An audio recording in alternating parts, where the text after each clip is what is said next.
Hi, welcome to Nightmoves. I'm Chip. That's Mikey, Danny G. It's our special guest, Carey Hart Big B. Nice. What up? Thanks for having us, dudes. How you doing? Good, cruising. Checking out your town. Welcome to San Diego Customs. Sunny San Diego Customs. What did you check out? Your limousine over here? Oh, stop it. Waving from the back of the limo? Really? I'm just checking. You got an Uber limo. Yeah. Goober. Goober? Yeah. Well, you claiming biker because you rode from Central Coast down to San Diego? Huh? You big biker logging those miles? I feel like I'm the only one that rode here today. And these go from here to Vegas. Yeah, So you that's guys get true. them I guess you get some pass. All right, and that's your plan? You're rolling to Vegas right after this? Yeah. No shit. But since you guys fed us burritos, I'm sure I'll have to make a stop.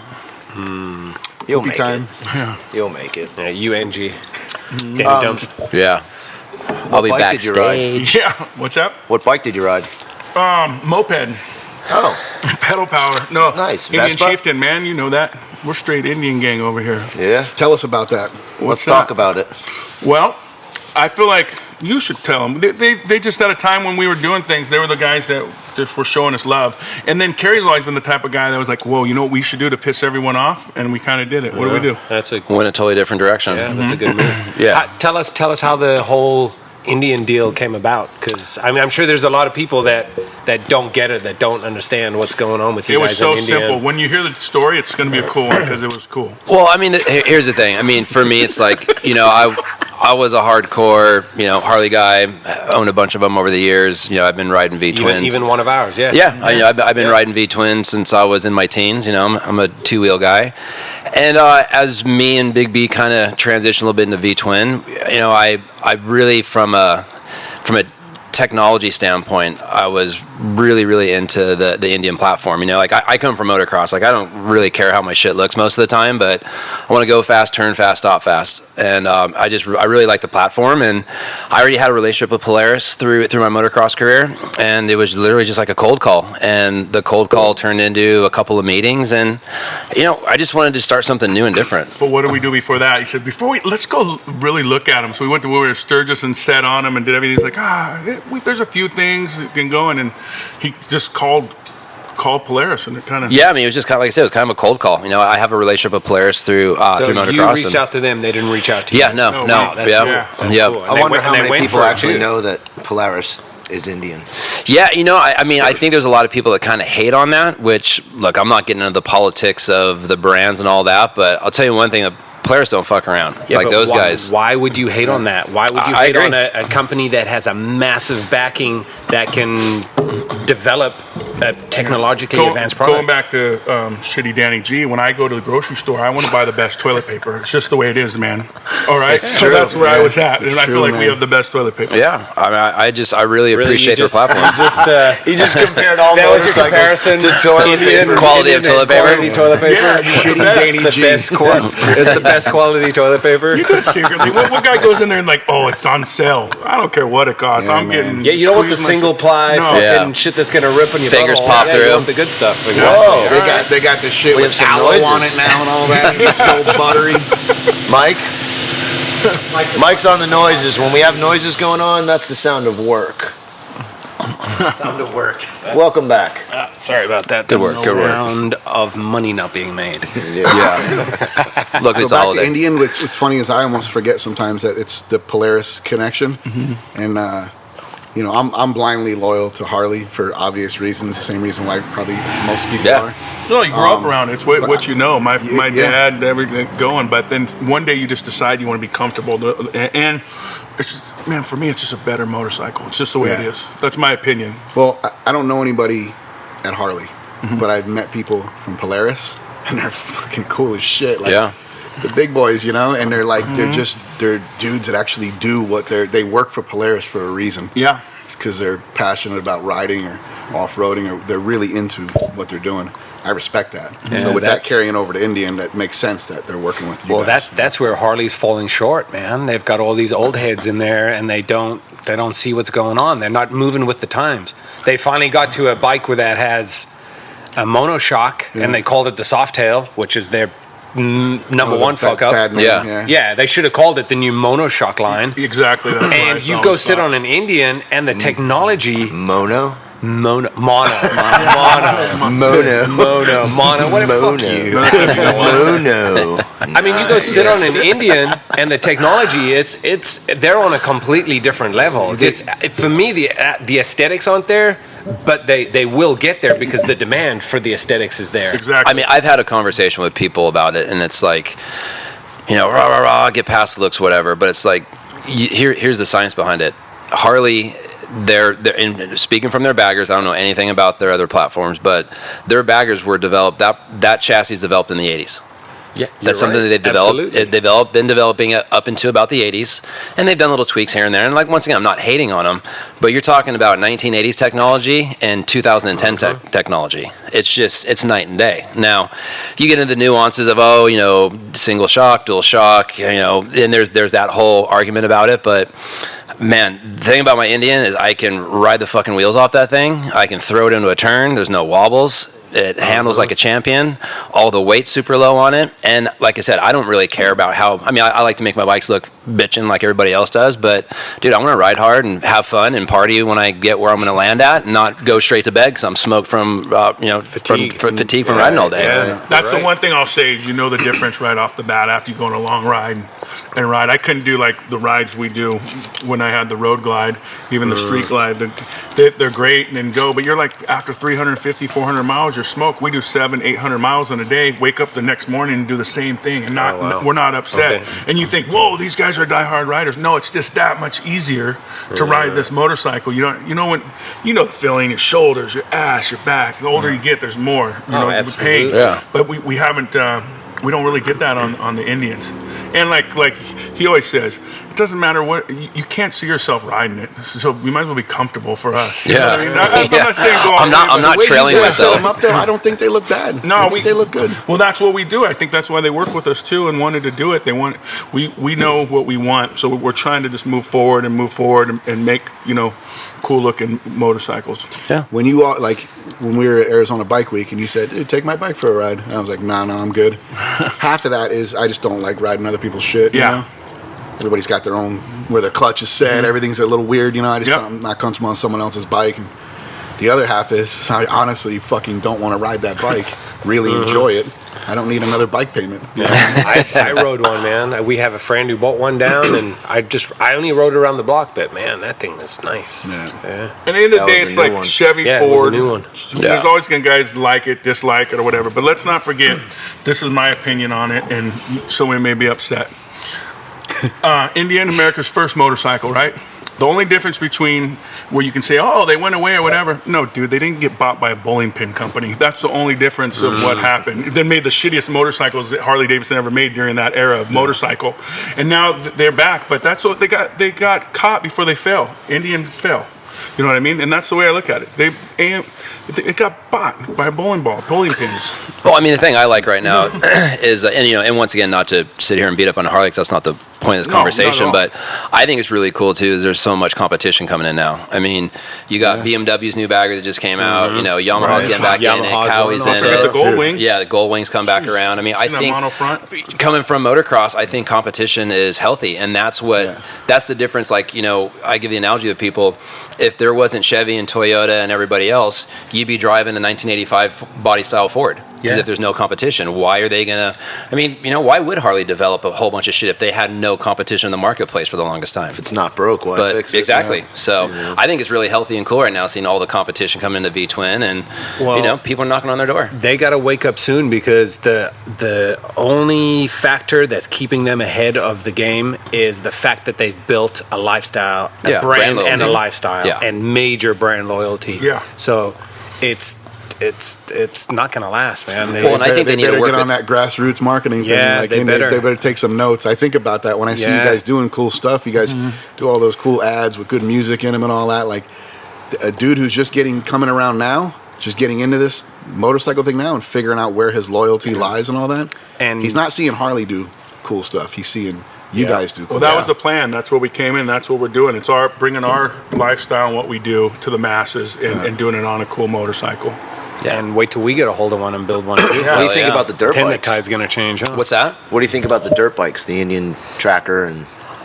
Whatever you guys are doing to make the Scout, I guess, to make the Dualigan. I got to ride the FTR 1200 a couple of weeks ago. Mm-hmm. But that thing comes that's a street legal bike, right? Yeah. And you got to just take the blinkers off and a few things, and then you're on a track with it, right? Yeah. So my Scout tracker, it's just straight off the showroom floor. We did like a mid-control adapter through our buddy Toll, put moto bars on it, put 19s. There's not a whole lot I really did to it, and it's a really competitive bike at the Flat Track Series. That, for me, not to poke the sleeping giant with everything that's going on with that hooligan series right now, but I just kind of go into that shit, have fun. It's beer drinking league as far as I'm concerned. Absolutely. I'm not looking to get the call up to the factory Indian race team like a lot of the guys think it's going to happen. None of them are ever going to. Ever. Yeah, but no, I think their platform at that level, it's a bitchin' bike. Same thing, aluminum frame. It's real rigid. There ain't a whole lot of flex, and I've taken one pretty good slam on it, but for the most part, I can keep it on two wheels. I got to film it and post it on social media. Perfect. Did you get likes? Yo, tons followers.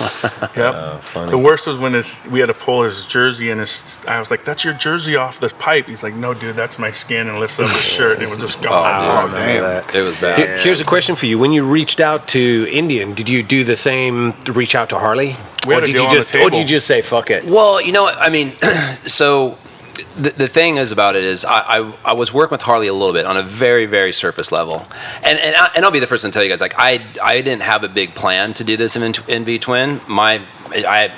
V-Twin to me is solely as a passion, and it's for me it's been a really great transition to give me something to focus on as I've now transitioned out of motocross. And unfortunately, I can't cheat Father Time like the rest of us, and I can't keep competing, and V-Twin has really filled a void for me.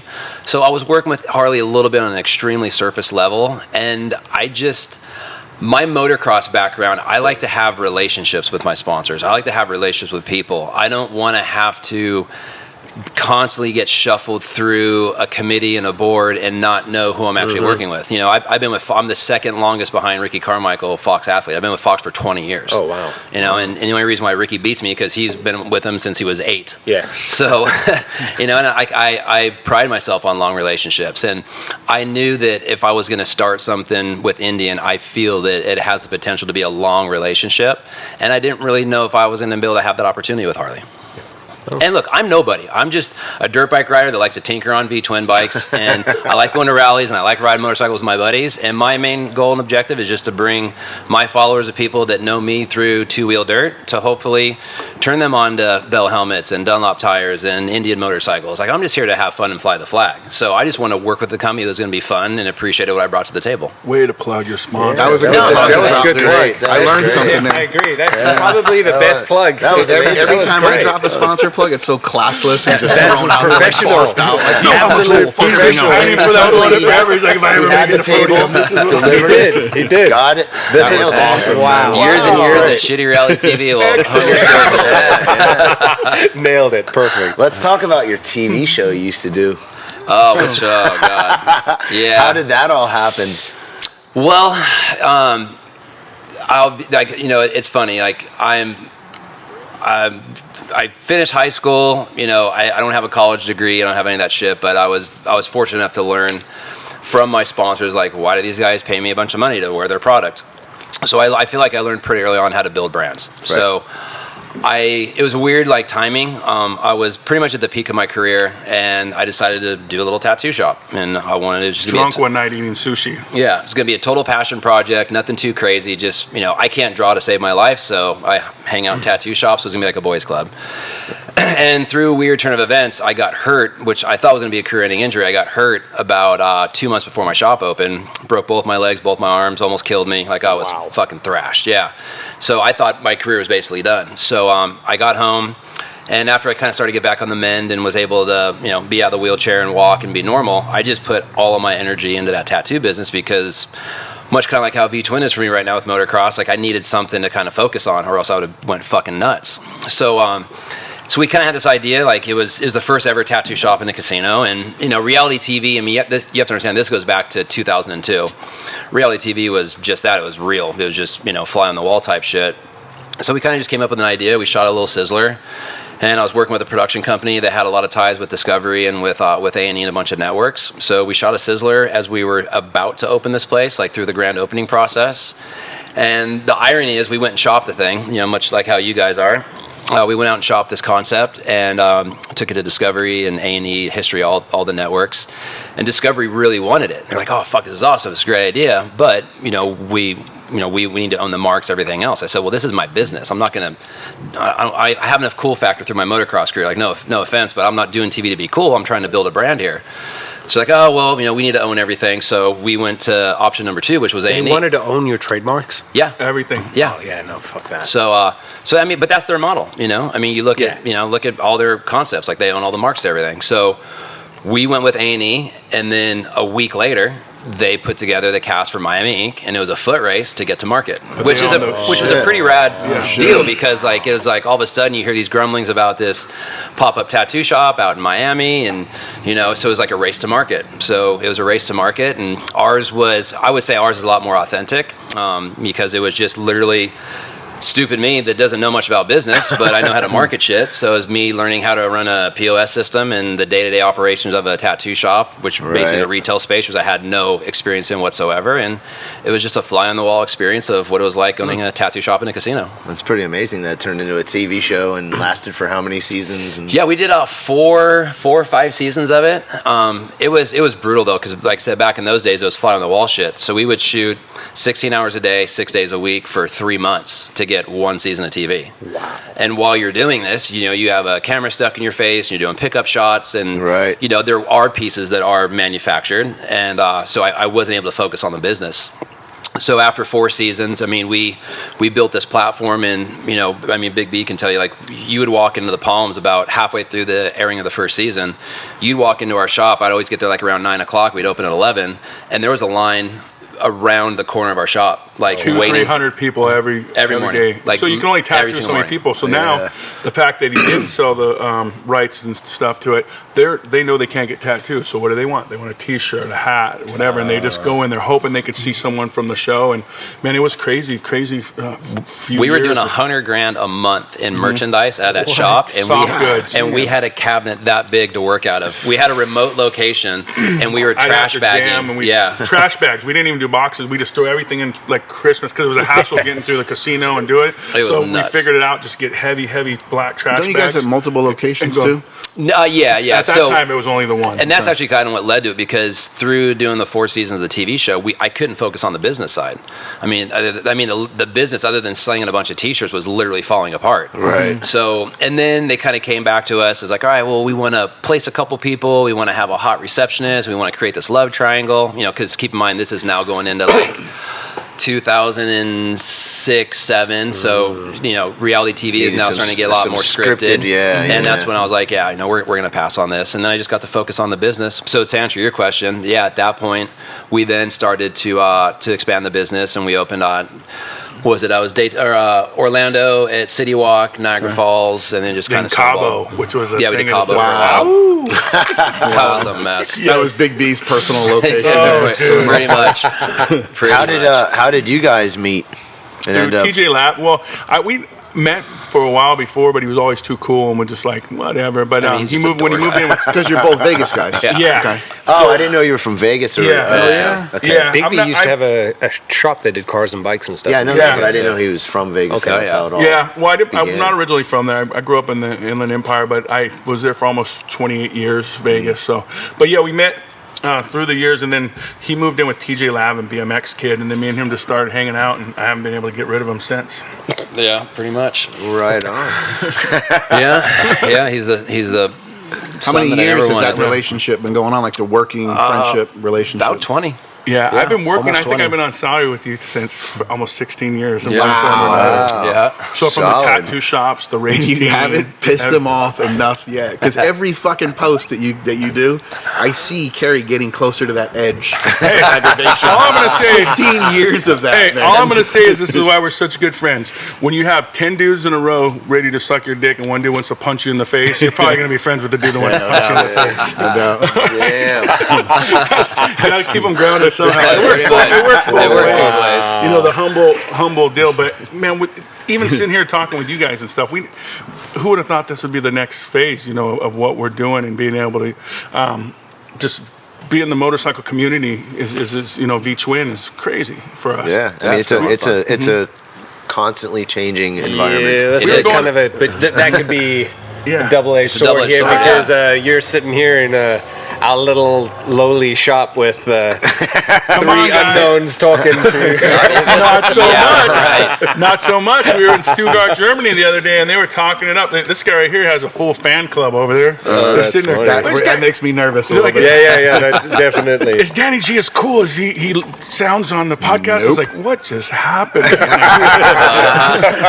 he's not. All right, no, he's not. They knew the dogs' names. They knew which bike, your new bike over there. They know everything, and you're like, wow. We're in Germany right now, so it's working. The thing I've noticed is I hear there's so many questions.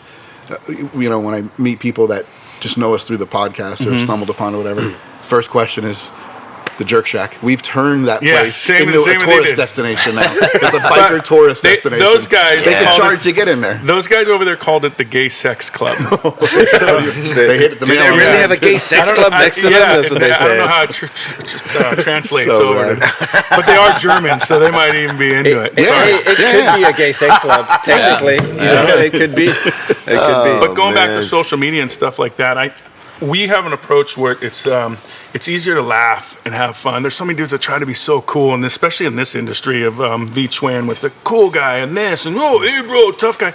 No one cares, man. They don't care about that stuff. It's like in your little clique, it's cool, but we're trying to get to the masses, bring it to the world, and just having fun with it and making fun of ourselves. We always say, we'll do something 3 times and make it look good once, but you guys only get to see it the one time. It's trial and error, but it's just about having a good time and I love picking on him, man. It makes my day. I like making him mad. It makes my day too. I argue with him just to piss him off. I love it. The thing every day he pisses me off at 10, 20 times a day. Just over the stupidest shit. You know why? It's so fucking easy. It's not that funny, and then he films it too, which is even worse. He's making like a same best all of the reel. time. Dude, you guys should hang hours out. of him chasing him around with dog shit in a bag.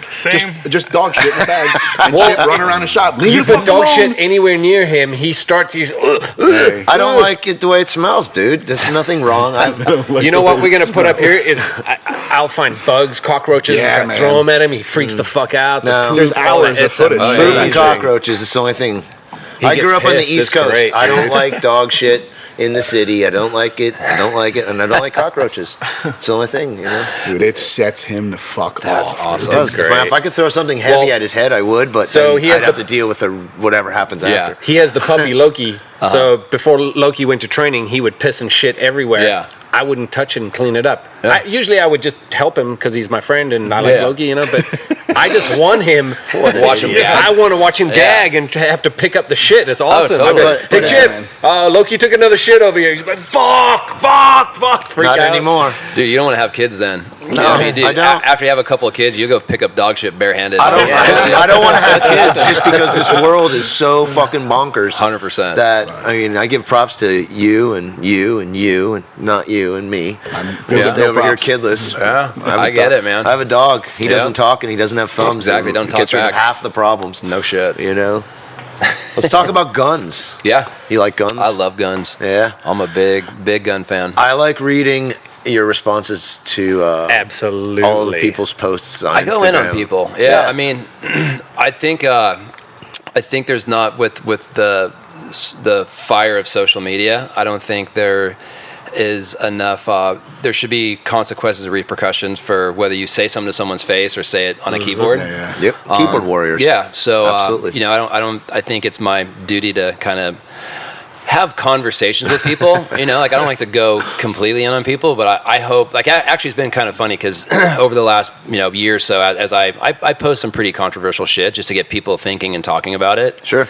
And I've actually had people where after we go back and forth 5 or 6 times, it's like, oh wow, well, like I really didn't look at it that way. I see like your you point. Actually changed my opinion on something because I didn't look at it from that perspective. Yeah. But no, I'm a big fan Yeah, of but guns. most of the time it's because your other million supporters are going in on that dude too, and he's just like, I gotta get out now. You're right. It's sweet when someone Already found out where he works and you're running up on on them and shit. It's rad when someone posts something, they start talking shit, and then you look on their page like an hour later, and it's either gone or it's private. Private. And I'm like, yes, my job is done Or here. you get the one where the guy follows you and he's like, hey, I work with them. Here's this picture of this lame. And you're like, I don't want to know where he's at. Joke. We don't want to know where he's at. Yeah, exactly. What are you Conversation. calling your coworker out? Go get him. He Most works from people 9 to 5. in your position of life funny.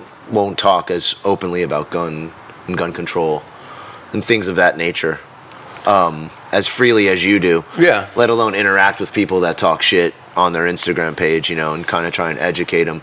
Yeah, I think it's important.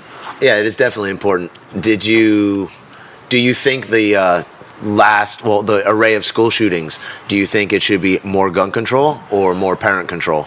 Well, I think the number one issue here's my argument on that. That's a deep. No, it is. Well, and but it's true. It's a lot. That's the basic gist of it. It's people say gun control, and people say parent control. It goes a little deeper though. Well, for sure. everything does. Well, here's my take on it, and this is just opinions are like assholes. Everybody has one.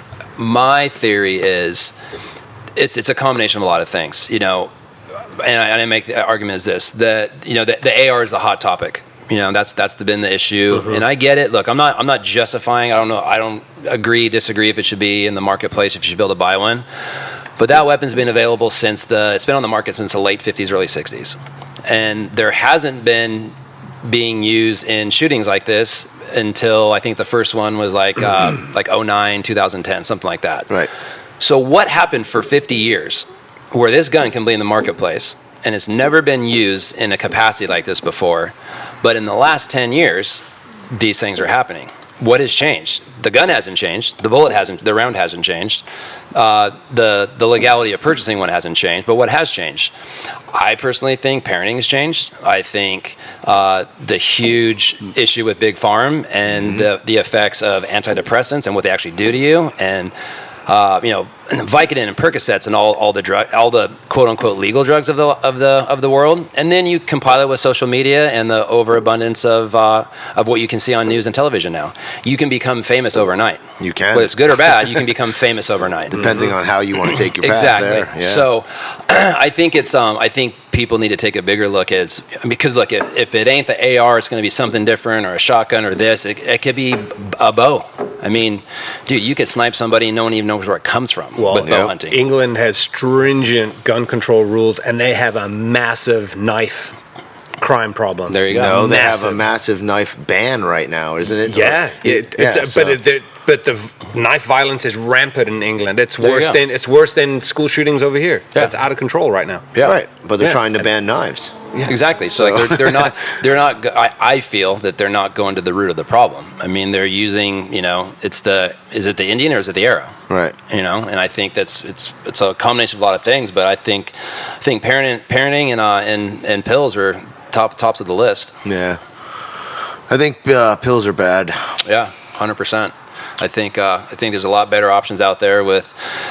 Holistic stuff, cannabis. I think there's a lot of opportunities out there. Exactly. But let's talk about what you saw today. We took you out to Alco, the place that manufactures our cannabis line. It was amazing. SD cannabis. How insane is that place, man? Dude, I am super dumb to weed. I don't know. Like, literally, I think... Just the weed? What's that? Yeah. You don't smoke weed, nothing? I smoke on occasion if I can't sleep, but I can't smoke during the day. Like, I can't be around people. I'm just not wired for it. And honestly, I think today was probably like the first or second time I've ever actually even seen a plant in person before. Shit. Yeah, I mean, I grew up in Vegas. A whole room. Yeah, I mean, I grew up in Vegas. There's not many people that grow weed in Vegas. I'm a nature of my surroundings, and it's not something that was really big in Vegas to see people growing weed. Right. In the middle of the desert. Vegas? Cactus. Meth, coke, ecstasy, Strippers. Yeah, cocktail waitresses, fucking all of it. Baby mamas. Booze. But mamas. They're rampant out there. Yeah. But it was a trip. I've never moms, seen that side of it. It's a science, and it's legit. Like, I was seriously blown away by it. I think there's just so many positive things with cannabis. The treatment of mental issues, health issues. I mean, I've been way more into CBD oil than taking Vicodin. Yeah, I was just going to say, with the recent awareness of CBD being available everywhere, it seems to help people out It does. getting off of whatever pills they're on and avoiding opiates and Yep. that kind of addictive path that those things lead to, 100%, man. Pills are awful. If you know of anybody's on pills, man, get them off. Yeah, 'cause it's a downward spiral. Yeah, It is. I agree. Absolutely. It is. Yep. Saw you drove your car yesterday. How did that go for You you? guys gonna make fun of that now? Or? No. Anything else I got to defend? No, nothing. Just your. I just know his look. Are you feeling Hopefully the Nah, camera man. caught. Like I see the look. And I haven't know seen it's that fucking car in a coming. while, man. Yeah. That's you. It's been down for a while. It's been Yeah. in Arizona getting some work done, cleaning it up. Looks nice. Well, Felt see, you nice went to the drive it. beach. Yeah, went to the beach. Nice. Got a little sunset picture. I got a He's sunset talking about picture. Danny's got a 62 convertible I know. Impala. Oh, so nice. that's 10-year what he's project. talking about. Nice. Yeah, that's nice. Finally outrolling it. Are you There into you go. cars? Yeah. Yeah, I just get fucked in the ass on them, but I like cars. How about you, B? I Caddies. hate cars. Problem is, I always got like 4 or 5 of them that Yeah. I'm working on. Big Chevy square body guy. I'm actually looking for a 63, 64 Impala right now. There you go. I won't get the convertible. I don't got Danny G money, but I want one pretty Anyone bad. I got couldn't, one, I hit couldn't up rebuy at my Free car Big now. I B. bought, like No, I said, yeah, back then they exactly. were a little more Yeah. affordable. Now they're, Jesus, But, man, I always got 75, some- 80 grand. Got something going on. He has cars too. Don't let him fool you. But Well, I the got a problem is few. they're I just get screwed on them. scattered all over the country. Yeah, absolutely screwed on them. When do you have time to even work on bikes or cars, being that you're on tour for? Well, I'll be the first one to tell you, I don't know shit about cars. It's At all? weird. Yeah, I mean, I don't know. It just doesn't. Me neither. It I'd pay doesn't. someone to work on Yeah, it. it doesn't work out for me. But yeah, this year's a little crazy. Just between now and the end of next year, traveling with the family. Wife's back on tour, and I take being a father pretty serious. So Yeah. I'm, We got a I'm on pretty the good road. plan on the bike, so we Yeah. get everything ready, everything set up, kind of staged about where it's going to go, and then just get in, knock as much as we can, and And then get out, go Yeah. back on tour. Yeah. I got to see a little bit of how you kind of run that whole family unit on tour when you guys were starting out in Phoenix. Yeah. We got to hang out, spend a little bit of time, and that was a learning experience for me. Just seeing your program, Yeah, tour is not fun time. It's not not, rock star no. time. It is There's the none of furthest that. thing from it. Yeah, it's a very tight, Especially tight with two, schedule. with Yeah. 2 little kids. Kids. Oof, Yeah.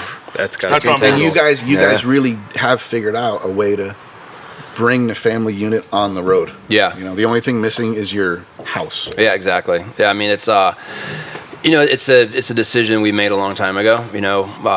We definitely waited a while to have kids. I mean, me and my wife now, we've been together on and off for 16 years. So Wow. we've kind of grown up together, and we kind of waited. If there's ever a right time to have kids, we kind of waited till we could both focus on it 100%. And fortunately enough for me, I can focus on that. She goes out when her tour cycle comes up. She hits the road for 2 years, and we don't see our home except for a week here, a week there for 2 years. That tripped me out too when he told me that 2 years. Yeah. It's not just a quick 10 no. city jump. No, it's 2 years. That's bananas, bonkers. man. Yeah, and we take the whole family out. I think and, it's awesome. Yeah, this guy. Yeah. Do you go with him, or do you not No. get to see him for 2 I years? gotta make sure. I need to put a time clock in Yeah, that that's shot. the Make sure he's No doing his way, 40. Jose. Yeah, exactly. I'll go in sometimes at 11 and stay till 11 at night, but Yeah, working on your Sure. I'm at the shop. shit. Yeah, working on your shit. Exactly. It's clean. Working Everything's on your perfect. car. Well, I mean, speaking of your wife, how did you and your wife meet? And if people don't know, Carey's wife is Pink, who is I know her. big-time I know musician. her. I've known her longer than he has. But like an hour. One day. Oh. No, we met, God, to 2000 X Games. Yeah, 2000 X Games. We just literally got introduced to each other. It was when it was out in Philly. She's from Philly. We have a mutual friend that runs around the motocross industry, and just kind of got introduced to her really quick right before my final run, and I went out and got broke off. Just it was one of the years I had to jump off doing a flip and broke like 16 bones and just got fucking It was thrashed. rough. And the funny thing is, she tells, at that time she was there with one of her girlfriends, and she's like, oh, he was pretty cute, but I don't ever want to have anything to do with a motocrosser as long as I live. So then fast forward like 3 months later. Famous last words Walking there. through Yeah. the, were we walking through the hard Yeah, rock? 3 months later, it was U.S. Open in Vegas. This Supercross race used to be at MGM, and I was crutching through the hard rock and just kind of rebumped into her again, and Rest in you peace. did No, the wait, puppy dog. wait. Help Let's me, get this please. out there. What? Kind of bumped into her. We did kind of bump into her, but when we were leaving, he's like, well, let's just walk around one more time and see if we can see her. So now we're making hot laps around the casino so we bump into her. Yeah. Oh, great to see you there here. you are. And you've Yeah, never, we're you've gonna never put it out done anything there. like that before? Wait, we're not talking You about want, you me. want, you want, oh, we're not talking about you. We can easily shift the Like, let me tell you conversation. what me and him do. He may have walked around 3 Yeah. or 4 times and then like, oh, you're still here? That's crazy. Yeah. Here we are. That's perfect. Yeah. Man, that's awesome. Fucking idiot. Yes. You know what just popped into my head randomly was you and her were on Punk'd. Yeah. So, how much of Punk'd, for the people at home, everyone remembers that show, how much was that staged, or did you really punk her? Oh, I that real? did, yeah. But Yeah, hey, What look at did that. you do? I didn't see it. Oh my Well, god. here's the irony. Since we're sitting here Yeah. now Dude, it was bad. talking about motorcycles. So it was right after we first started dating. And Dax Shepard, I know Dax really well, and I knew some of the guys on that crew over there. So they approached me to punk her. And they came up with some super kooky idea the first time. I go, no, how about this? Like, so I pitched them on an idea of where I knew she was coming to Vegas. She was going to fly into Vegas, and we were going to go from my house in Vegas to Laughlin for Laughlin River Run. This was in, like 05, 06, something like that, long time ago. So we had it set up to where she lands at the airport, took a cab to my house, and as she pulls in, there's a bunch of Harley parts scattered all over my driveway and FBI, and I'm in cuffs. So she pulls in. She's like, "What the fuck is going Dude, it on was here?" so believable. But you know what's even weirder about that is the fact that we flew out of Burbank and I was on the same flight as her, and the whole time I'm like, yeah, Carey's been getting big into this motorcycle thing, like feeding it even more. Oh yeah, Just hyped it up. Yeah, hyped it up. And this is how long ago it was. We were both in a Southwest fight. Let me put that out there. Yeah, exactly. Yeah. So yes, so she comes rolling in, and she's like, so she's talking to this make believe like, FBI agent, whatever, and she comes walking up, and Wasn't it Dax? Was Dax the FBI guy? He may have been. It was so long ago, I can't remember if it was him or this other dude. And so she comes walking up. She's like, "What's going on here?" And he's like, "Oh, well, do you know this person?" She's like, "Yeah, it's my boyfriend." He's like, "Oh, well, he's been selling stolen motorcycle parts out of his garage." Dude, there's shit And- all over the place. Oh, there's Shit shit was legit. scattered He got all fucking over the front of my raided, house. man. Yeah. They fucked And him up. and then they say, "I was like, is your name by chance Alicia Moore?" And she's like, "Yeah." She's like, "Oh yeah, your name's on most of this stuff." Yeah, the bikes. So then I'm sitting in the back of the police car with handcuffs on. She comes walking up to the window, and she's like, "What's going on here?" And I go, and I looked at her dead in the face, and said, "You knew what was going on. You knew you're part of this." And then the cop looks at her, is like, "Oh, you're part of this, huh? So you are part of this?" And she just lost her shit. And I remember she was yeah. like walking away from him going, "Who are you right now? I don't even know who you are." It just fucking bombed her. It was so awesome. Her whole world just came crashing down right there. And she For still hasn't Punk'd. forgiven him about that. Oh, one. 100%. Oh, really? Yeah. No. I wonder if I don't blame her. It was when bad. we air They did this, that. if we could put that little clip in there and Oh, not for get sure. and not get in trouble. Oh, dude, that would be awesome. Oh, it's probably sold by now. I think MTV would care. But the funny thing is the reason why it was such a sour nose because for years, as popular as that show was, people would walk up to her and it wasn't like, "Oh, I saw you at a show in LA." It was like, "Oh, I saw you on Punk." And she's like, "I fucking bust my ass and go to all these shows, and all you know me for is being on fucking Punk'd." Didn't we get from Davey too? Like a lot of the bikes and stuff, I think was from. Yeah, I think so. Wow, Oh, wow. Yeah, that's good times. funny. that's amazing. I always, I was like, "Fuck, man, was Punk'd a real show? Like, were they really getting? Because some of them yeah. were really fucking bad. Oh, that some was of them were. legit. They were Yeah. fucking Yeah. people's heads up. They were fucking people up. I got her good. Oh, Didn't they like? I remember Justin Timberlake showed up and his house was all blown out too. Oh, he was They were- crying. Yeah. Yeah, he had like full tears in his eyes. He's crying. I remember that. And I think Dax was the IRS agent that was taking all his shit, and he's Yeah. like, don't worry about it. You're still young. You could earn it all back. You're still talented. can rebuild. It's not like you're Willie Nelson. This just happened to Willie Nelson. He's never going to recover. And Timberlake was like, the fuck are we talking about Willie Nelson for? Those are all my shit, man. Fucking tears running down. Yeah, they're like they Fuck repoed Willie his Nelson. dog. Yeah. They repoed his dog as well. He's like, "You're taking my dog." Dude. Big B, what's your favorite band? Man, I don't really have one. You know, He's his own favorite band. No, Fucking Big B's a rapper. That's not how it works. Should we go around the table and ask everybody what their favorite Big B song is? Yeah. Let's see if we can make them blush. I don't know any. You know, I'm a big Johnny Cash fan. I love Eric B. and Rakim. That old school East Coast hip hop for me is huge. West Coast old school hip hop, but I'm an Everlast fan too, and I was fortunate enough for me and him to become friends and you know do music together. But back in the day, House of Pain, that whole thing was like that's what I want to do. You've worked with DMX. You've worked with Danny Diablo and all those guys. How was that? What do you think? Sorry. Go ahead. How's working with them? Good. That's about as real as it gets right there as far as music goes. You know what? All the DMS crew guys are, and Danny and stuff. It's a real deal. They're the real guys. And, they'll knock you the fuck out. Yeah, in the New York hardcore with that whole thing, plus doing hip hop. It's crazy. They're the genuine article. Yeah.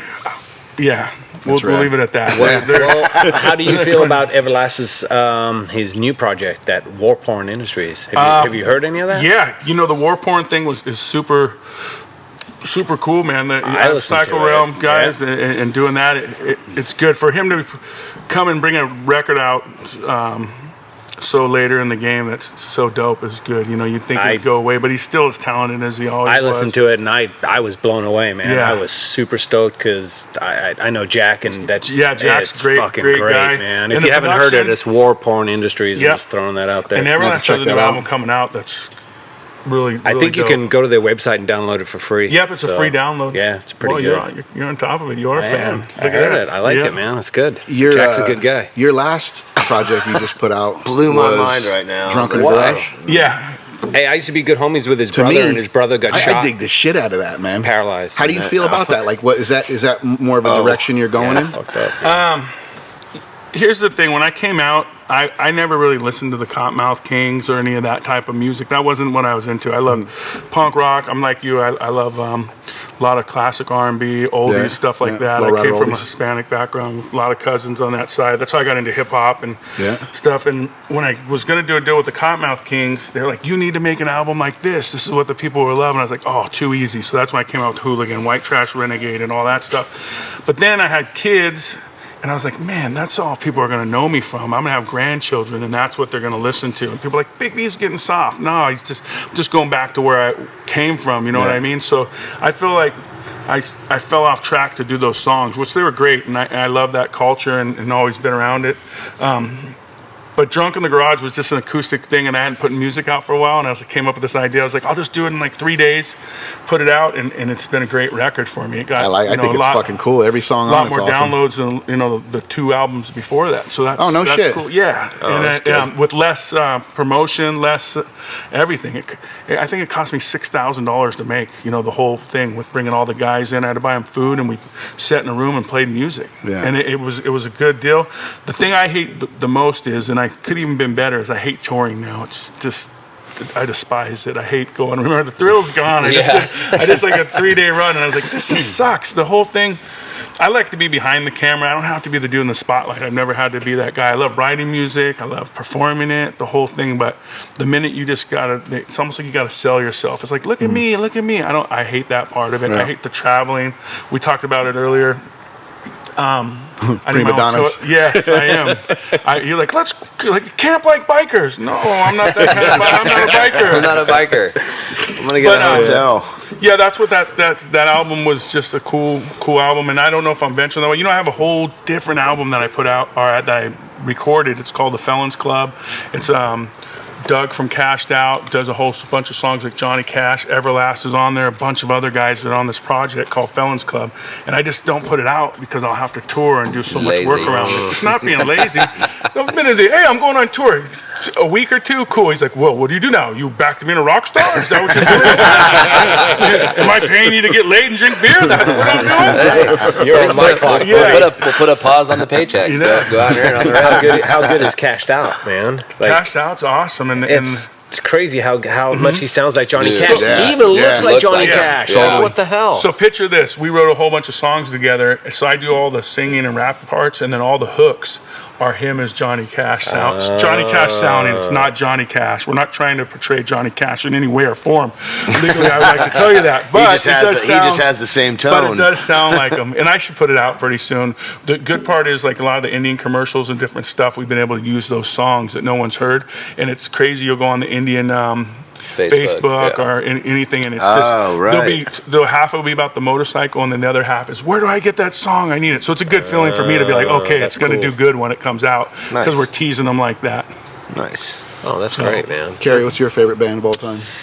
Man, it's kind of tough. I grew up on Southern California punk rock. You know, I'd have to say a major motivation for my tattoos is Mike Ness. I've always been a diehard Social Distortion fan. But more so in the last, it probably drives him crazy, but probably in the last like 10 years, I've kind of fallen back into like the classics more of like anytime you go in the shop, like he said, like if it's 80s hip hop and West Coast hip hop, he's been on the radio, but mostly for me, it's either Johnny Cash or Led Zeppelin. Yeah. I'm stuck in the 70s. Nice. That's a good place to be stuck. It is. All the fucking good music. And plus, honestly, like working on a bike, the last thing I need to be listening to is like no effects and anything like, aggressive bolts and like losing my mind. And I love it too. Don't get me wrong. I love that era of music, but it gets me more motivated to listen to DMX. Yeah. I love it. I know. We have a mutual friend, all of us, that's going to have DMX play at his birthday party. Oh.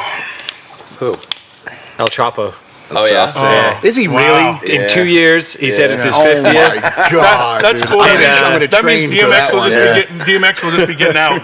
That's gonna be a party. His exact words was, if he's still alive, he's going to be playing at my birthday party. And I said, well, we better be invited. And he was like, you're absolutely invited. And I was like, man, that's awesome. So awesome. Yeah. And you you know who it is, so he'll definitely be there. Yeah. So that should be. There'll be lots of injuries and maybe a few deaths. Yeah. It'll be a good time. He'll just show up at my shows there, and he won't ask for anything. You'll see him smiling and be like, "Oh wow, all right, what's up, dude?" Okay. Yeah. Well, that'll bring me to this next question for Big B is, how come every time I'm at an event or anywhere where you're at, I haven't seen you No, yet? that's you. Usually every time I'm somewhere where Big B is, wait. Go ahead. something's fucking popping off. Yeah. You see a answer fight. that question. Yeah, you see a fucking fight in the distance and some poor motherfucker's getting thrown through a fucking window or some shit. Didn't I ask you that I'm question? Like, oh, there's the guy I'm looking for. Yeah, There's Big there we B. go. Just He happens to be right there. Just look for the commotion and you'll find B. Right? Oh yeah, that's what's going on, huh? You can apply that to him. Yeah, Just change exactly. Big B to Let's change Danny it. G Turn it around. and the same shit. So like, oh, there's a fight at 3 in the So morning. technically There's we can Danny say- G cracking a whip. Like, oh, hey, Technically, we can say, hey, why are we always both at the same I know, place no where shit, shit's dude. popping Yeah. off? No shit. We need to be separated, man. I'll hang out with a better friend. Jesus Christ, dude. He came up, this whole thing started at Born Free, where you guys, I mean, of course, names get left out, whatever, but these guys were getting into it with somebody. And I'm just standing there, I'm just making sure, because the worst fucking place you can get into beat the shit out of somebody is Born Free. You know? Yeah. You're not, dude, there's cops everywhere. There's 30 sheriffs It's the there. worst, man. So I'm just standing We there don't on condone cop watch. I'm violence. not doing, you I'm guys not didn't doing care who was shit. there screaming and okay, yelling. Chip. Get the fuck out! I'm gonna beat you right now. You're pretty vocal, dude. But these dudes they get violent when they get pushed. Yeah, vocal Mike. yeah. Mad Mike, we call him around the shop. Yeah, I was like, this is awesome. And Big B comes out of the distance. These guys are making all the fucking noise. I'm just standing there. He goes, "Hey, G, how come every time you're around, some shit's fucking going down? What the fuck am I doing, man?" It's because we wanted to put a boxing ring at Born Free so we could just handle all the shit talkers over there, you know. Yep. But I don't think they want to let us do that. Inter motorcycle company beefs. Yeah, because Chip That'd and be I, awesome. Put your name have on the a lot board of and them. That's why we try to stay out of that. We stay Yeah. neutral. We're just like, whatever, dude. If you're too kooky, we don't hang out with you. We're not going to talk bad about you. We just don't have to hang out with you. Yeah, Exactly. but there's so many internet warriors and so much bullshit that Chip and I yell I've at recently everyone. just started not posting on the internet, like responding to emails, posts, negative or positive, in the morning. Because it's just, you either pre or post gym, you're fucking amped. And it's Aggro. just like some guys like, blah, blah, just, the whole, we don't even need to get into details. It's just shit talk. And you just respond with no, just one word or yes. But it's the same 12 jerk-offs that fuck with you. But you know what? You say you do that. Your wrote a whole are so paragraph the other day. Yeah, but I deleted it. Okay, don't buy them then. You know, and then because I knew I shouldn't post that paragraph because that paragraph. He how just I feel. yelled at someone on the internet like last week, and now he's saying is all this fucking Zen bullshit right now. It's not Zen. I'm just, He's a change. people just talk shit. People talk shit looking for recognition, and I'm not the one to give it to. We could all maybe work on our patience a little bit. Maybe a little bit of yoga, some breathing. You know, part of it is I cruise around these forums and I see all these fucked up bikes, and dudes like have a problem that I know I can fix in one sentence, and I'm just like, all right, well, this is the problem, and then it's like, no, it's not, and you're wrong, and I'm like, all right, this is where I'm stepping away, because obviously I feel like I'm right. I have a book that says I'm right. Yeah. It's made by the guys who made the bike and every part in it. And he's probably fixed that problem 30 times, you know, if not more. You should probably fucking listen. Yeah, but then it's just like, no, dude, I mean, it happened today, and I just was like, delete. I don't even want to become part of your life. Yep. Dynaboy 123-879 knows more about those shit than you do. I do the same thing. Those forums, especially Facebook, I don't, most of the time I don't even look at them. You know, I just let it go. Yeah, you're lying. Though. I have one friend on Facebook. My daughter. Well, Instagram, same thing. I don't have any. It's all a time suck. I try to. Oh, you get in it every morning when you're shitting. You post something, you're like, okay, what will get people pissed off? Hell yeah. Well, let me post my hand with a gun. Yeah. Better yet, let's add some bullets. Speaking of guns, what the juxtaposition here between you and your wife on the whole gun stance, like how does that? I mean, how does that whole thing fare out? You know what's cool is we're both alphas in our own lives, so we can have debates. Yes, and we're also really on the opposite ends of the spectrum in a lot of things. Like for instance, I'm kind of damaged goods. I'm not Republican. I'm not Democrat. I'm just me. I think if I can go watch two of my friends get married and then carry conceal and smoke a joint if I wanted to, I think all people are the same way too. You know exactly. Yeah. So she's not anti-gun. But she falls on that side of why is an AR in the market? Why do you need an AR that can shoot 40 rounds at a 5.56 round? Do you need that? And that's the conversation. But she shoots skeet with me. I mean, her whole family's military. Her parents are military. She's not afraid of guns. But we fall on opposite ends of the spectrum. Like even like when the whole presidency was coming around, she was super pro Hillary, and I'm like, dude, I am not. I wasn't pro Trump either. I was like, I am not. I was like, the saddest thing is these are our two options. Yeah, you got to pick the lesser of two evils, which is fucking bullshit. And that's where I was. Yes. And but yeah, it's weird. I mean, we fall on the opposite ends of things on a lot of things, but we can have a civilized conversation and we can debate. Like I love debating with people. Well, that's what makes a good relationship. Yeah, I guess. exactly. Yeah, that's perfect. Opposites attract. Well, you see, as recent, like let's just say with the elections, the Hillary Trump thing, I've seen people, that have been friends since school days. Now they're no longer friends because of fucking politics. Yeah. Because of two fucking jerk off like Hillary and Trump. Yeah. Well, that's why you're not friends anymore. Not to get out. That person has done so much for you over the years. Yeah. And now that person's beneath you because over political stance. Over political bullshit. Fucking crazy. But now to get out of that spectrum of it, Indy and Harley Davidson, we get the same type of things with guys like, and you're like, really, dude? They're motorcycles. Like, what are you guy? Like, but I have a live to ride tattoo. Yeah. What do you have? You have that? So, you have a headdress? Not to get out of that, but that's where it's been crazy with this. Like guys, they'll be like, yo, you're Harley now. I'm like, dude, we were just drinking beer and throwing rocks at each other last year, and now we're not friends anymore because I ride an Indian, or I'm gonna talk smack. They of course I love Indian. They're great motorcycle, but you know what else they do? They pay me too. Yeah. So it's just the way it is, man. But yeah, we've lost a lot of buddies. You think Indian likes Trump? Couldn't tell you. Yeah, they do. What do you think? Those military contracts. Oh yeah. Yeah. Well, I don't know. Yeah. No. I think as of the interview that came out last week, I think Harley likes Trump a lot more. Yeah. Why? Did you see that whole tax break thing? I don't even pay attention because all that's just fake news and fake money it's and noise and it's bullshit. Well, you know what's not fake corporate is those bailout plants shutting down that Harley's shutting down. That's not fake news. Those people are going to be definitely without. They're shutting down a factory and they're doing a share buyback program or something, right? They're opening a shop and they moved in Thailand. Yeah, and move a factory. But they're saying really? For their Asian markets. Like the Street 750 isn't made in India. Yeah. I mean, come on. Like exactly. So who knows? The throwaway But anyways, this is where it goes back and forth to that. But it's just funny, like you get on these topics and where we're all adults and you can like not take it personally and walk out and like smash your head against the wall. Yeah. The people that can't do that, it's like, dude, it's weird. What does it matter to you that fucking Indian is owned by Polaris and Harley is fucking taking a plant to fucking Asia? Why do you care? Well, the one I'll get. And why does it hurt your feelings so bad? The one I'll get is like, how could you ever turn your back on Harley Davidson? I was like, do you think Harley Davidson knows what my back looks like? Yeah. Do they even give a fuck who you are? Exactly. No, they don't. Exactly. I'm one little dude. You care? Yeah. And we're not bashing Harley at all. No, not at all. We work with them. Maybe they'll see us as like a competitor's table because we're doing. This is the Harley side. That's the Indian side. And you know what's good is like, it's good on them for doing stuff with builders, because I know from what I hear there's been a pretty gnarly roadblock with that stuff for the longest time. Well, I mean, they seem to be opening up a little which bit, is great. Which is well, good. they in the last 2 years they've given us the last year actually though, right? They've given us 2 bikes. Which 5 years ago that was unheard of. Exactly. They didn't even acknowledge somebody outside of their factory. We did a full build on a Fat Bob, the new M8 Softail Fat Bob, and that's gonna be the cover of the next hot bike, which is cool. And then we're building the adventure bike which is awesome. Which is going to be cool. It's ridiculous. I was so good on them today. So I mean, they are moving forward in a positive direction, but they still, they need more grassroots. They do. Man. Well, it's a landscape change. All these. I mean, you can attest to this. I mean, I feel like the action sports model has proven itself over the last 20 years that bigger corporate companies are trying to adapt to that, but it's also a hard embrace. It's like, wait a minute.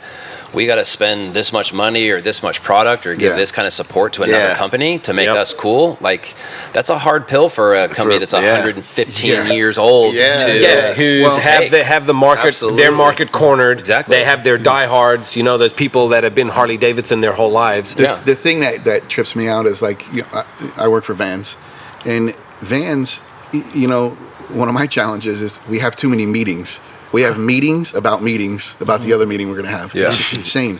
But too many meetings. Those meetings stop us. A lot of times, something stops us from doing something pretty fucking lame. Yeah. So with the whole Dyna thing and the Softail and combining them and this and that, I feel that if Harley had younger dudes sitting around a round table, they would have said, whoa, okay, we get it. We got to change the Dyna. We have to really update it. Let's keep the Softail name the fuck out of it. Yeah. That's going to create a lot of fucking... People already have a very hard time adapting with change. If we're going to change it, we're going to make it better. Softail is something the fuck over here. We're not let's spend $5,000 and trademark a new tagline. Totally. And I feel they would have caught that. I have no problem with the bike. I've been backing it since day one. But there's a disconnect somewhere. But where they thought it was, they're like, it's one of our numbers one selling motorcycles. Yeah. Of course, people are going to get it, but not the newer generation. You want of bike you're right. You want that new generation. People really got hung up on that, man. For a company that old, you need a younger demographic. How many pairs of chaps to carry on? 100%. Chaps? Yeah, none yet. Exactly. That's thinking about that. Yeah. Okay, Dan. Yeah. That's what I'm saying, though. There's it's a different generation era of bike guy that you got to. Move forward with the times. It is. I mean, go to Laughlin, go to Sturgis, and look at the customer. They're all old. They're all wearing cut-off sleeve shirts, and they're dying off. And if you don't get those young, that young demographic now, you're going to lose out. And I think they're starting to lose out, man. Yeah. Laughlin, I heard, was pretty rough this year. It was horrible. Really? Yeah, I heard it was pretty. I didn't even make it 24 hours. But we had a great time. Not to knock Laughlin at all, because we started there with the good ride and did that type of thing. Arizona was awesome for us, man. Thank you for helping us out and showing us where to go, because it was great. I'm so glad you guys had a good time, because I've been watching that run grow. And these guys, it's the last year. They're not going to go. Everybody's into it now. That's the new run. That's where you want to be.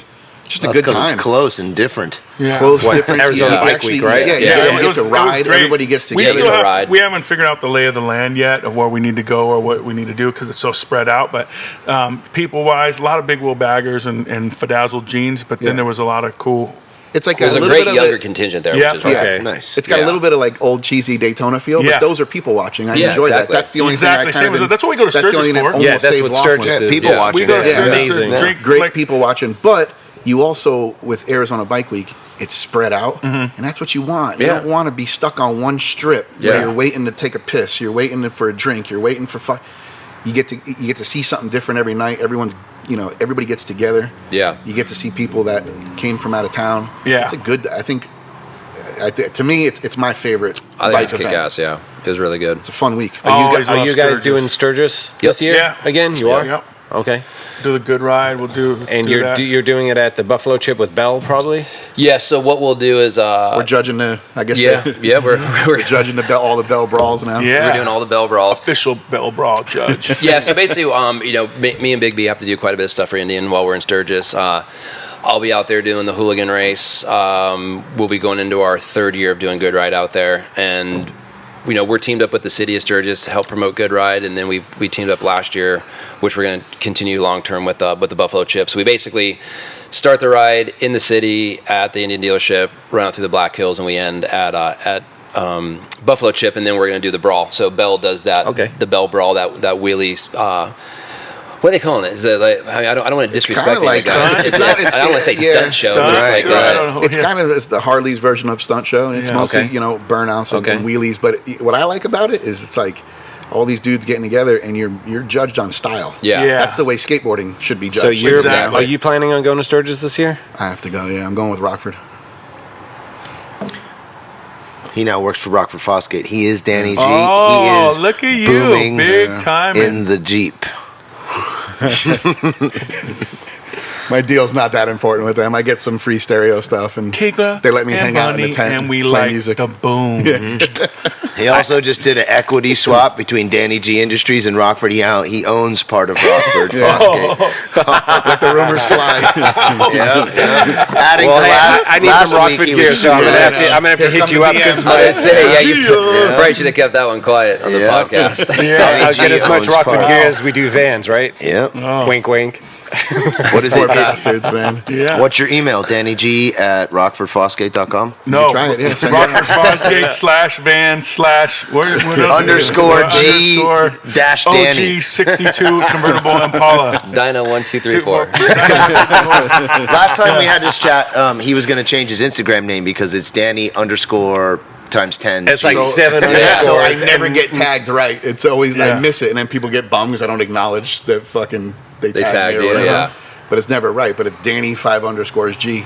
That's done, man. I got to figure something out. Do you like the way he said that for all the people when they hear? Oh yeah, that's Danny 5_G. Now I don't want any more followers because I see what you guys all go through, man. Oh, yeah. That's a nightmare. It's crazy. I'm still an unknown.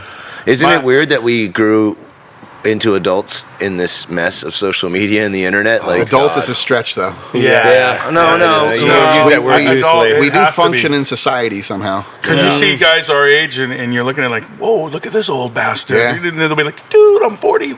You're like, I've got a gray beard. Yeah, you do. Yeah, How long have you had a beard? 73 ever years. since I've had a double chin, so probably since 8. Couple years. This is my first beard. I trim it though all the time. It gets to be too much. I bet you can.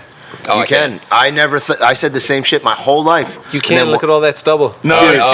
It's like white trash. Listen, you could grow a total fucking. No, it's not white trash. No, he can't. I got like a bald patch a Rico here. Suave handlebar. It comes in more like a question mark. It ain't a good look. And someone say, "What is that?" And you go, "Yeah, exactly." Exactly. Yeah. It's asking you the same question back. The little spot missing. You're like, "Whoa, what'd you do?" Yeah, it's not a good look. I'm gonna shave my hair. I think at Born Free into like a Brian Bosworth style mullet. Nice. And maybe cut this off and leave the stash and see if you just kind of play with it, you know, on its way leave out. The pork chops. Yeah, just just slowly trim it down to nothing. Yeah. end up with, I don't know what kind of thing I'll end up How with. weird is it that it looks crazy at Born Free, but it looks normal in Sturgis? That haircut. Yeah, right. Yeah, totally. Well, the thing is I was trying to figure out the definition of 3 lines. Like, what does that mean? And 4 or 5. I've seen 5 lines. So does it have a meaning? Because football players seem to have more lines than, say, wrestlers. Just watch them go through your door across the street. No, across over there, they're skinheads. Like, this is where our conversation is going. They're short hair guys. What? Tell us about your next good ride. We're winding it down, dog. When we go nowhere, we're going somewhere fast. I got a path on this conversation here. Whoa. Next good ride is in, so we have Sturgis coming up this summer, August, and then after that, we're probably going to do one in Australia, and then we'll finish up the year in Vegas. Okay. And how did Good Ride come about? How did you guys start I have a path that? Where did that idea come from? Shut the fuck up. Well, basically, so Good Ride. So, all right. So the way we kind of kicked this thing off is because we were going to a lot of events, much like you guys do, and I wanted, like, I've always done charitable stuff through my career. Like, when I was focused on motocross, I was mostly work with like Road to Recovery, which they work with injured athletes. Through my tattoo shop, we did a lot of stuff with Ronald McDonald House, with doing like drawing exercises with the kids, like giving them a good distraction. So when me and Big B got really deep into the V-twin thing and going to a lot of events, the selfish piece of me, one of the pieces that I personally take away from doing Good Ride is that in the event, I go to an event and I might not necessarily need to be there, or I'm not doing something on behalf of one of my sponsors. It kind of gives me a purpose to be there. Mm-hmm. So I'm not just, aimlessly kind of pacing around trying to find out where to fit in. It gives me something to do and something to focus on. And it gives the two of us a positive platform to where it gives us good meaning to be there. So that's the selfish piece of it for me. You're racking up the karma. And not sitting behind a desk signing posters or something for 3 hours where you're I'm dying over like here. we're selfishly enough, it's a platform for us to go work off of, but then at the same time too, on the flip side, we get a chance to go out, and we always save it at minimum 10 spots for vets. They get to come out and ride for free, so we get to stoke those people out for the day. We get to spend time with the V-twin culture that are fans of ours or just supporters of the charity. Like, we get to actually get some great one-on-one time with people, and a lot of that's it gets kind of lost nowadays. I mean, how it is for you guys. I mean, you guys at events, if you got your booth going or doing a bike show, you're just kind of lost in the sauce at that point. And this is just a great opportunity to really get some great one-on-one time with people, and then that trickles down into sending the message about charitable organizations, whether it's ours or others. So just for the people who don't know, what is the Good Ride? Where does the money go? What is the charity for? Who does it go to? So Good Ride, Good Ride itself is a 501c3. Me and Big B started 3 years ago, so we're a legitimate charity. And what we do is, with the money that we raise, I've worked with Oakley over the years through my motocross career. Oakley has their charity, which is called Infinite Hero. Now, the great thing about Infinite Hero, so all of our proceeds... I didn't know that was Oakley's deal. That's Oakley. So the funds that we raise, we turn over to Infinite Hero, and Infinite Hero is great because if they make $1, they spend $1. And I've learned that there's a lot of gnarly stuff going on with charities nowadays, and the thing I really like about Oakley is, like I said, they spend $1, they make $1, they spend $1. It's all transparent. You see what's going on. And they do some really cool stuff. Like, they developed this bodysuit. They had a helicopter pilot that got shot down, and he's paralyzed from the waist down, and they built this bodysuit. They spent like $5 million building this bodysuit, and he actually walks his daughter down the aisle. Like, they do a lot of pretty cutting edge shit, as well as working with them with vets with PTSD. They're actually going to start to kind of we were actually talking about this earlier, they're going to start working with all the concussion syndrome. Like, they're really trying to work on getting a cure with concussion syndrome. So I'm kicking around the idea of possibly donating my brain when I pass on, because I'm sure I'm dealing with concussion syndrome as well. So they just do a lot of great things. Okay, that's cool. Good to know. And there's a good chance this motorcycle behind Nick over here might be getting donated. That would be cool. Raffled off for Good Ride. That would be amazing. Pretty soon after we finish building it. Really? We'll be in connection with Outco. Yeah, we just kind of were talking about that today. Yeah, it's a possibility. So that could be amazing. That could be cool. So yeah. Just got to figure out the logistics. Yep. But yeah, so like I said, it's fun. I'm using this platform. I invite anybody to come out. We do about 110, 120 person ride. Can you ride a Harley on this ride since you can ride Indian fellas? You can ride a Vespa. You can ride a dual sport. We had scooters on the ride in Germany. That was perfect. Awesome. It don't make no difference. This is How many neutral. people went in Germany?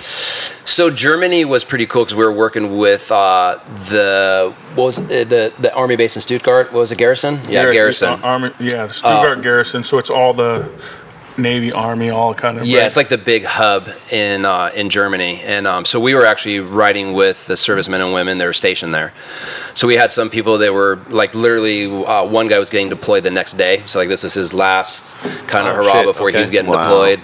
We had a few people that just got back, and this was like their first thing that they'd done getting out of the house after coming back from a tour. Yeah. So it's pretty intense. It rained, and we still had. It was crazy to go and see how many. It dumped. Yeah, we still had 60 people show up. I saw pictures and I was like, oh, that looks cold. It was so much fun. It was fun on those roads. Good, man. I was happy that it rained afterwards to go through all those back roads and just experience that. Because it slowed the ride down. Because the roads were amazing over there. So you just want to be in it. Yeah. And the rain, it wasn't cold, but it was just kind of like a drizzle. So it actually kind of slowed everything down. So you actually got to take it all in. And my butt puckered a few times though. Around I was going to say, you got a little loose. Bet you it did. But it was fun. It was a great time. So we're actually working with Indian. This is going to be the start of more of these that they want to do international. That's awesome. Yeah, I'm Nice. excited. Really cool. It's really cool. Sturgis is the next one. Yep. What do you have any planned after Sturgis? So I'm talking with the powers that be with Indian and Australia. So we're going to try to put something together in Australia, hopefully in late August, early September after Sturgis. Right. And if that doesn't happen, we're definitely going to be doing Vegas in October at the Vegas Bike Fest. So we're trying to kind of have our staples. That was a fun one. We went on that one. Yeah, blew up my That's where you motorcycle. blew up your bike. Yeah, that was a fun It was one. fun for you. It wasn't fun for me. We made it halfway. Yeah. I made it home. Hey, what kind of bike were you riding when it broke? This is a two-wheel motorcycle. Okay, cool. Just checking. A big It was a black one. V-twin. A V-twin. A big, fast, broken one. What Black. what year was it? 2017. Okay. It was a new one. It was a brand spanking new. Hey, but it rips now. Yeah, There you go. Yeah. It only took me 3 months to get it fixed. Yeah. What a fucking nightmare. Jesus Christ. That sucks. Shit can happen. I feel man. for you. Yeah. Shit happens, buddy. It does. Fucking motorcycles. Hey, but man. I tell you what, man, it's not an Indian, but I love that fucking bike, man. I was 20 minutes on that road glide after I got it, and I said, my Dyna is done. I said, this thing, I fucking It's love hard to it. go Well, back. any bagger, once you get on a bagger, it's hard to go Yeah. back. Whole nother Whether it's game. Harley It Davidson, is. Indian, or anything, once you do it, Dude, you're like, baggers what are was nice. I thinking? Yeah. I need this to rip around. You're like, no. I put a Rockford Fosgate front and rear system, and I blast my music. I just copy G's playlist. And Yeah. anywhere I go and I see G, I go, I'm Danny G. Yeah, I remember That's awesome. the first time he pulled in here, where then he had Gap band. You dropped a bomb on me playing, and he's all, "Look at me, I'm Danny G." And I'm like, I'm fucking standing right here. Hey, look at me, look at me. Look at me, I'm just like Danny G. That's because you were the loudest guy in the pack for the Yeah, longest you were. time. Now we probably just I piss think, you know everyone what's off. funny? Yeah. I remember thinking that when we were riding around Arizona. I'm like, damn, this bike's fucking loud. Well, now when we ride around here, I Rockford ride in the Fosgate, front plug and 'em she again. rides in the back, and we've got opposing music, so we just Yeah. got to piss off What you yeah. need to do is everybody. figure out how to link it Everyone. up. Yeah, I was with saying, one you unit, Bluetooth it right? together. Both play in the same at the that same would be time. awesome. That would be Yeah. great. Everyone's system just rolling off of one the same iPod. one. You got to do it. Synchronized Bluetooth. That would think so. That would There's be the way to that would go. be a lot of fucking noise, man. But it would be the same we song. should change all our head units to Especially, Sony head you know, units and then yeah. connect them via Bluetooth. Yeah. Especially since we're all running Rockford Fosgate. Why do you keep looking over your shoulder? He's looking for the camera. Since the newest employee of Rockford See, Fosgate I'm over not here. that good. Are you an employee? I got to go to this. You really an employee over No, there? Come no. on. Okay, let me ask you this. He is a stockholder. Are they paying you anything to go to Sturgis? All right. Hey, newest employee of Rockford Fosgate, Danny G. Oh, He's like, man. damn it. No, there's no employee. He just wants to go to have fun. Yeah. Last time we were there, he had more fun than all of us. We worked. Yeah. He just fucked around. Would text me at 4 a.m. with videos of him cracking the fucking whip. I'm just like, come over on, at dude. the spot. Yeah. I quickly answer my phone because I think he's in trouble, but it's a video of him cracking a whip. I'm like, fuck Me and Lonnie you. out there Yeah. cracking whips, listening to horrible music. Yes, through that terrible speaker setup they have. Oh You're like, my come on, God, dude. it was so yeah, it's like it's been like that for 10 years. It's Yeah. the same one. You're like, no. He's man. like, just let me pull my bike in here, dog. Yeah. Get him a Rockford Oh, this Fosgate guy was trying to speaker, be Danny. IT guy, trying to figure out their whole sound system. and then I was like, you know what? Whoever figured this out was up way longer than me. There's no way it's gonna work. I'm gonna just get him a bump box this year. Dude, the bump box is the call. That's all I need. Should we wind it down? Yeah. I mean, you guys got anything else you want to talk about? I have one more question. Go for it. What you got? Do you remember? Oh, jeez. Here we go. The final question. Be prepared, guys. So, what was it, Laughlin 3 years ago, I guess? You were sitting out there, I remember. Uh-huh. I don't know if you saw we never talked about this. Him and I laughed about it a couple times. Okay. Oh, shit. I think I know where this is going. When Rook was pissing him off when he was what the fuck? What were you doing though? Like that's still a mystery to me. Dude, how did that shit pop off? I have nothing but love for Jesse, but he could be such a fucking idiot. Dude, when he's drunk, it's horrible. Yeah. You know what I mean? And the worst part is there's so many people that dislike him that he should be happy that I'm his friend because they don't dislike him when I'm around. Yeah. But tell us how you really feel there. Yeah, buddy. I do like him. He's sincere. He's always been a good dude. But that day we had a little too much to drink, and I had a little. Yes. Well, Bel Ray gave us a whole bunch of oil to give away on the rides, and we had some left over. Wait, here, pause for a second. Okay. I want to preface it one thing. It was a perfect storm of shit because not only was Jesse a little too tuned up, this guy can't handle pressure. And it was our first good ride. He's stressing balls. So he's like so tightly wound. And that was a pretty hectic day. It was. The weather wasn't there's more cooperating. to it, too. The fucking music from that fucking bar was so goddamn loud. Dude, yeah. So he's right. He's right. I get stressful and then I just want to be like snap. But anyways, this was afterwards. I was cool. I calmed down. Just the next day, Carey. You don't have to put that out there. No one really cares about. This is a different story. So I put the oil out. We had the Bel Ray oil. They gave us a whole bunch of giveaway, and we had extra. So I'm putting it out. But you were trying to like give away oil at 2 a.m. But there people were taking it. Okay. So and I lined we didn't want to take anything home. Yeah, I didn't want to take it home. He didn't want to take anything home. And people were still grabbing it. And I was like, take whatever you want. So I lined it up, and Jesse would kick it, and he'd kick it out of the way, and I'd put it back. And after about the 5th time, I said it there. I go, Jesse, if you kick this fucking oil again, I'm gonna fucking smack you. He looks me right in the eyes and kicked the box. Now you can tell him what happened. So next thing I saw, I was talking to John Oakes, you know. The next thing I saw was this like figure, like a human silhouette. Literally, I'm not exaggerating. He fucking flew about. Well, he's only 130 pounds, so I feel bad. He picked him up and fucking threw him, and he landed right on top of. You know, that's why typical John Oakes, he could give a fuck that somebody just got thrown, possibly injured. My sign. Shit's going down. Yeah. John Oakes gives me shit.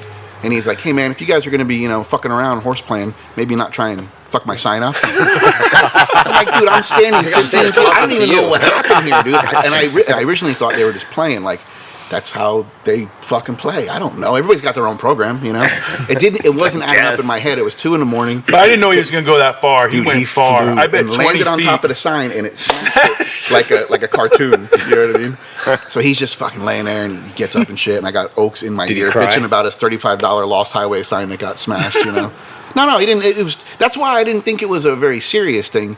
Because Jesse just got up and... He just got up and... No, he looked at me. Remember, he took his hat. He's all like, see you later. But he apologized afterwards. He knew where it was.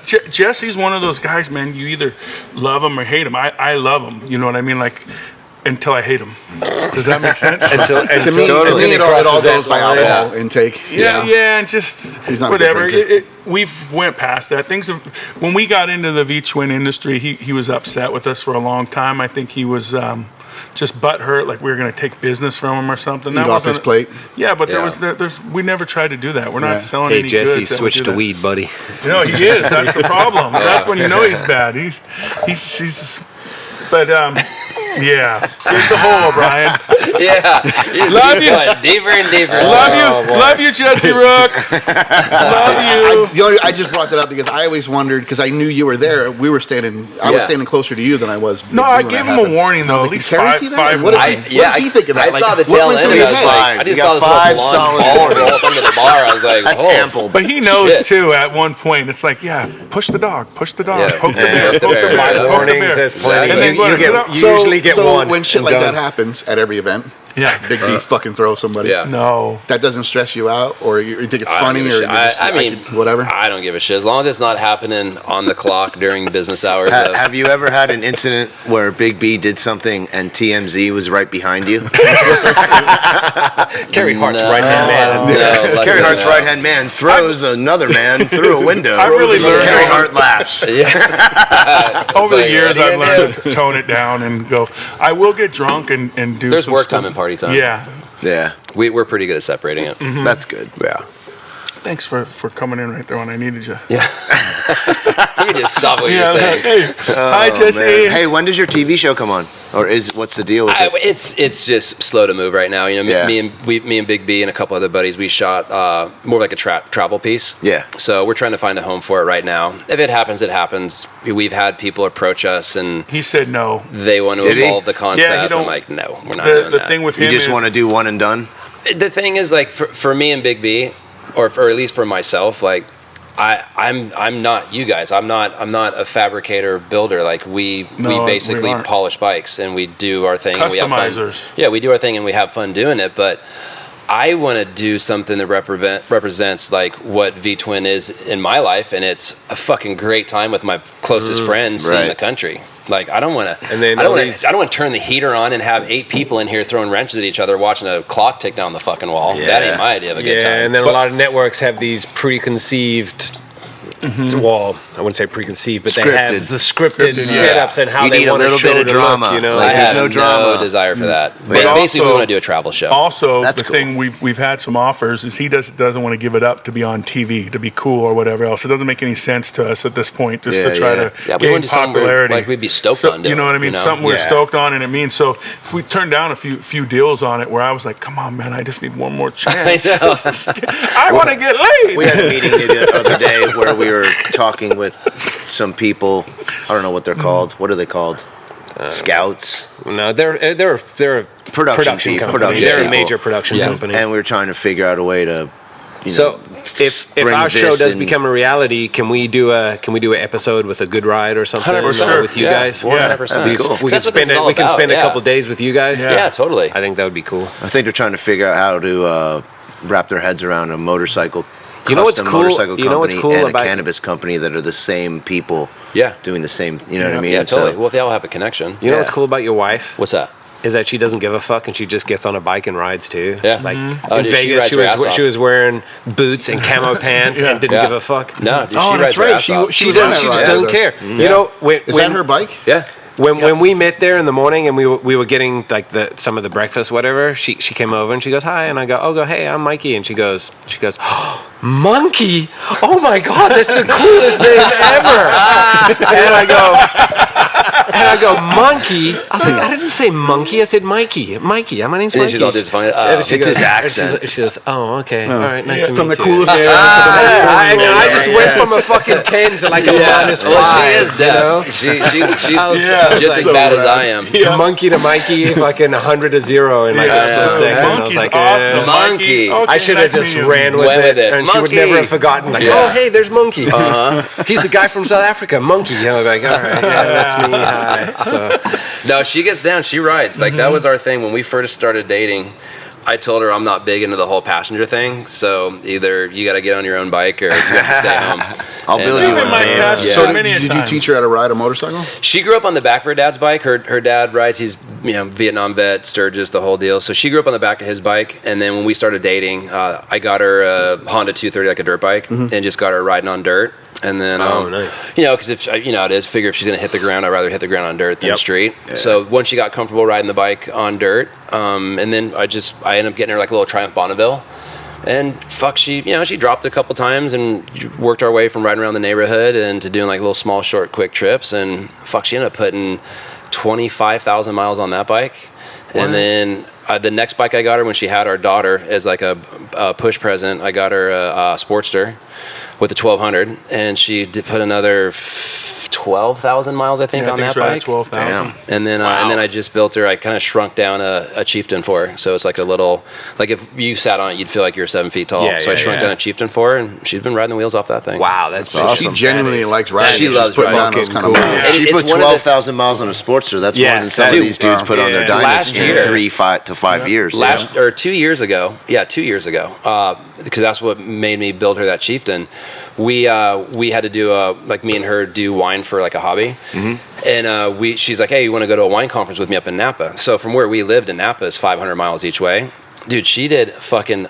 We rode up one day, did a 2-day wine conference, rode back the next day. She did 1,000 miles on a non-fairing Nightster. Wow. Damn. And I mean, she complained a lot about it, but she handled it. Oh, that's cool. Who wouldn't? Exactly. No fairing, 1,000 miles. Exactly. Like I wouldn't do it on that fucking bike.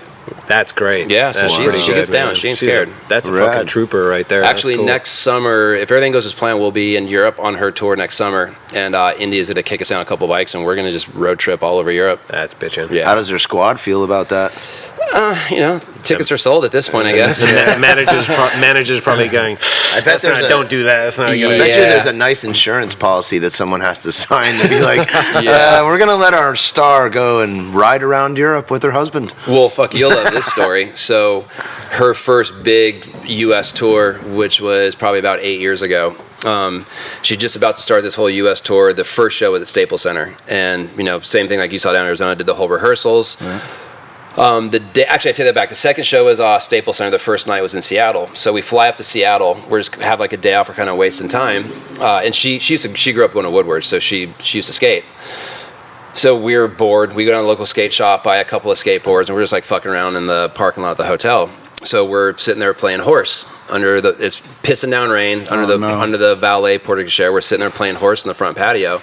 She takes a slam, separates her shoulder. Oh shit! The night before her fucking world tour is kicking off. What? So my team doctor, Doc G, you might know Dr. G, works on all the athletes. He ended up having to travel with us for the first week and just manipulating her body to get through the fucking tour. So to answer your question, they're okay with the street bikes, but anything else, anything after that. There's the insurance policies that artists have to. Yeah. When you get to a certain. Level, they have to pull insurance. It's just like car insurance or any other insurance, where if they get sick, you get food poisoning, you got to cancel a show, or 40,000 people are supposed to be at. Oh yeah. That insurance policy covers what they get dinged for. Yeah. I never knew the artist is 100% responsible for 100%. something that wouldn't. It's brutal. I'm sick. Yeah, she had to postpone 2 of her shows on this U.S. tour just because the fucking Petri Dish kids, they kept getting sick and got her sick, so she has to come back and make those shows up or take a massive fucking haircut hit on it. Yeah. Fuck. Yeah, good times. Well, let's wrap it up because I know that she's playing tonight and you got to go. You do too. Yeah, we all guys do. We're gonna go party tonight. Not me. Dude, that kind of sucks that you're not going. I got stuff to do. Maybe it's good you're not My going. daughter We got to be graduates high separated. school tomorrow, man. I know it's crazy that I'm 30 and have a daughter graduating high school. But You just turned 30 yesterday, right? Yes. No, actually, I turned 30 July 30th. All right. So I won't see you guys partying. What a bummer. That is a bummer, man. It would have been a good time. You'll have fun. We'll come up to his house when he's not home and fuck around. Come on up. Shoot guns and blow stuff up. You like bass? Fishing that you play? Yeah. Oh, yeah. Yeah. Big mouth, man. I'm like, Go no. dirt bike riding and bass fishing? Fuck yeah. Nope. Shoot guns. No. You won't do it? No. All that. No. Fish killer. Oh, come on. Catch and release. We do catch and release. It's on the fuck back. Catch and release. Eat them. I'm fucking lying. I don't care what you do. Oh, okay. We're going to go fucking shit up then. And I got fireworks. But we got to wait till it gets green again, because if I burn the place down, I don't think I'll have a job. Yeah, you'll be fired. We got some fireworks too. From Sturgis. No pun intended. Did you guys bring some back too? Where did you get those at? It wasn't Sturgis, huh? Oklahoma. Alabama. When he did the Daytona drive. I had to drive to Daytona. You just filled up it south of the border. He's like, if you see any fireworks, get them. I was like, how much you want me to get?